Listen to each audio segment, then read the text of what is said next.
Winter is upon us. It is days like this where it feels like spring will never get here. Driving to and from work makes me just want to go home and crawl back in bed. It's almost as if my energy is spent with staying hyper focused on everything around me when I'm driving, because it's exhausting. The weather here is, for lack of a better word, intense. It can be unpredictable. We are currently in an extreme cold spell. The snow is so cold, it crunches when you walk or drive on it. Which doesn't really explain why I'm here making this video. Small talk has never really been my thing, so I'll just get to it. I have struggled with the decision to share my health journey on this platform, but I don't like being unwell. It's been around 10 years since I was diagnosed with scleroderma. I was very sick when I was diagnosed, and the few years following, it took me a while to regain my health. But I don't think I ever fully recovered from the initial illness. Every doctor I saw pushed medications, inflammatory and immune inhibitors, medications that are known to cause blindness, and even chemotherapy. I refused it all. I wasn't going to take anything like that. Even the chemo drugs itself had pages and pages of warnings, what it would do to my bone marrow and all the damage that it created within my body, and I couldn't do it. My support system is limited, but many people around me try to push for me to take the drugs, even though I knew they weren't the answer. So I tried a lot of different alternative methods that were within my budget. Some were kind of crazy, and I think they actually helped. I just can't pinpoint anything specific. I eventually was in denial that I even had scleroderma.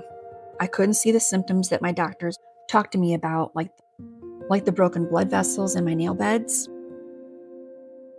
They would tell me things like, I have a window of opportunity before things get serious. And that's not something you want to hear from your doctor, right? When it came to my doctors, everything was related to fear. And I just wanted to get better and heal my body. I just figured something else was going on. Maybe I had Lyme, but I was never tested for it. And looking back now, I think I was just in denial. I just didn't want to accept that I was as sick as I probably am. Last year, I decided to see a rheumatologist because I was having new symptoms. Mind you, my trust in doctors is completely gone by this point. During the visit, I started talking about my current symptoms, and the doctor just went right to scleroderma. She was looking at my nail beds while I was talking and pointed out the thickness of the skin of my fingers and compared my fingers with hers. Her skin was pliable, and I could pinch it between my fingers easily. My skin was thick, so thick that I couldn't pinch it at all. So I was in shock. She very gently told me that I do in fact have scleroderma and ordered a pulmonary function test to have a baseline of how my lungs are doing and an echocardiogram to check out my heart. The echo showed that I have thickness in a heart valve. A previous CT scan shows that my lungs are also thickened. It doesn't appear to be severe, but something I need to keep my eyes on. I did pass the pulmonary function test, which is really good news. So my new symptoms appear to be a new autoimmune disease known as Sjogren's.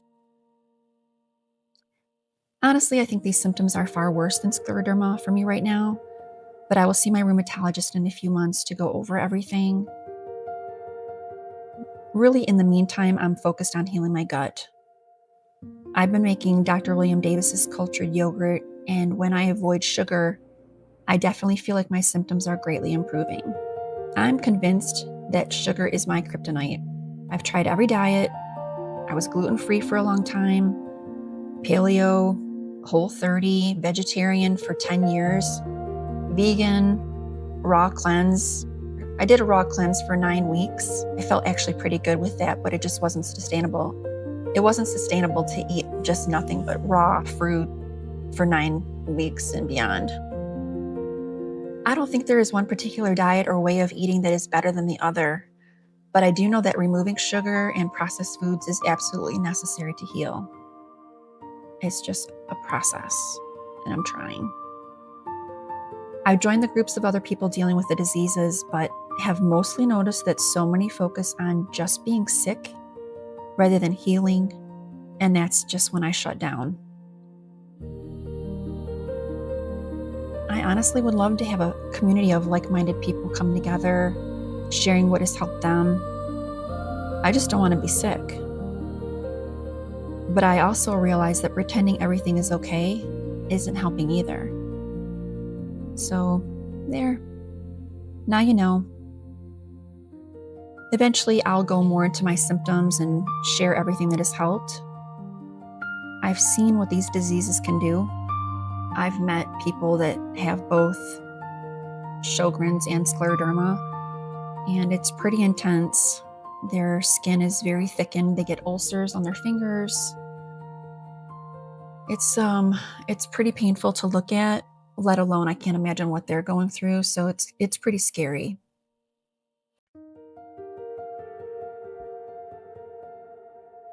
Most people have never even heard of Scleroderma.